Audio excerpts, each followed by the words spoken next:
কাকু কাকিমা, জেঠু জেঠিমা, দাদা বৌদি, অফিস কলিগের বউরা প্রত্যেকের উদ্দেশ্যে একই কথা বলবো, ফটো তোলার জন্য এত হুটোপাটা করবেন না। নিজেও খোলামেলা পরিবেশে থাকুন, আর যে ব্রাইড তাকেও খোলামেলা পরিবেশে থাকতে সাহায্য করুন।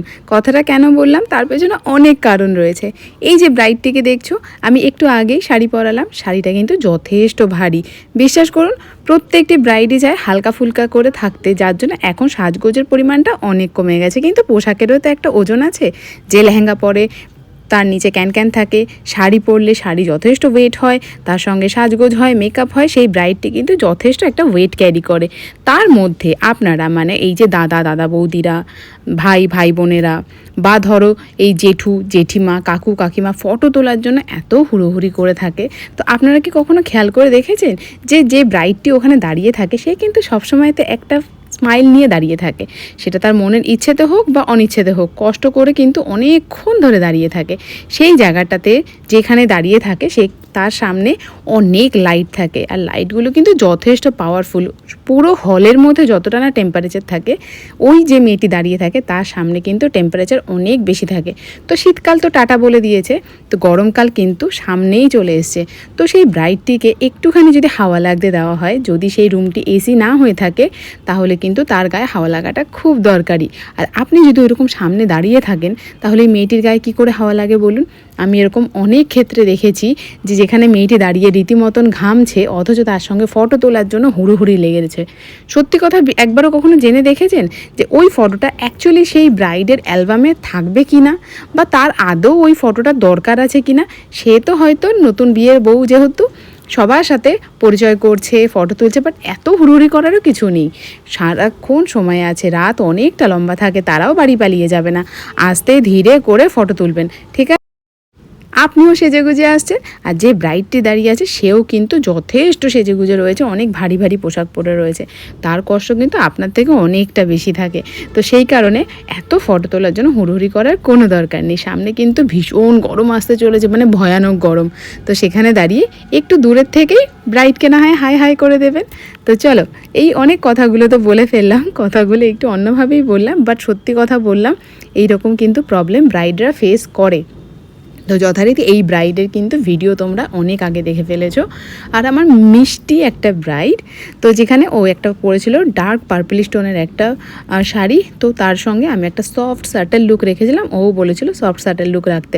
এই ফুলগুলো আমি নিয়ে গেছিলাম, ও বলেছিল দিদি আমি বুঝতে পারবো না, তুমি নিয়ে এসো। আমার এই ফুলগুলো কিন্তু ওর খুব পছন্দ হয়েছে। আর আমি একদম শিওর ছিলাম যে এই ব্রাইডের লুক আমার খুব ভালো বেরোবে।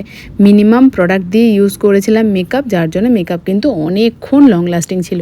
আর ও কিন্তু অনেক আগেই রেডি হয়ে গেছিলো, অলমোস্ট 1টা থেকে 1:30টার মধ্যে আমি ওকে বসিয়ে দিয়েছিলাম। 3টে থেকে 3:30টার মধ্যে ব্রাইড আমার কমপ্লিট হয়ে গেছিলো।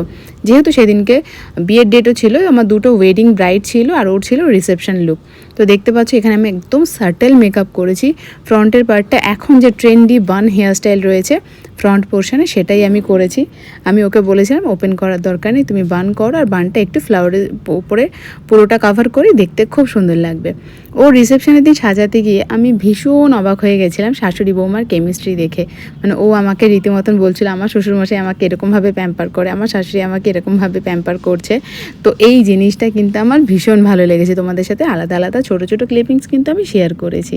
তো ওর এখানে যে খুব পছন্দ হয়েছে সেটা তোমরা কিন্তু ওর এক্সপ্রেশনেই দেখে বুঝতে পারছো। বিয়ের দিন, রিসেপশনের দিন, দুদিনই খুব পছন্দ হয়েছে।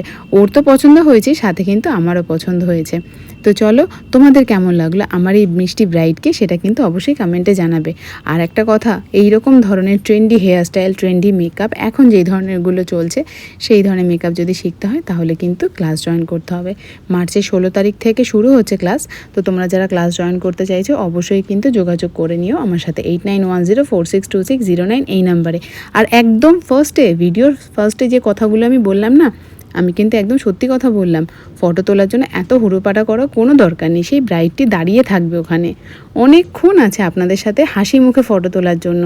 সবাই মিলে এত ভিড় করবেন না, সবাই কিন্তু এসি ব্যাঙ্কুয়েট বুক করার মতন পরিস্থিতিতে থাকে না। বা এসি ব্যাঙ্কোয়েট বুক করলেও একটা মেয়ের সামনে যদি অত ভিড় করে দাঁড়িয়ে থাকে, স্বাভাবিক সেখানটাতে কিন্তু অনেকটা গরম লেগে যায়, গরমটা বেড়ে যায়, ওই জায়গার টেম্পারেচারটা অনেকটা হাই হয়ে যায়। তো অত গ্যাদারিং করে না রেখে একটু খোলামেলা অবস্থায় তাদের সাথে ফটো তুলুন। আপনি নিজেও ভালো থাকবেন, সেই মেয়েটিও অনেক একটু ঠান্ডা পরিবেশের মধ্যে থাকবে।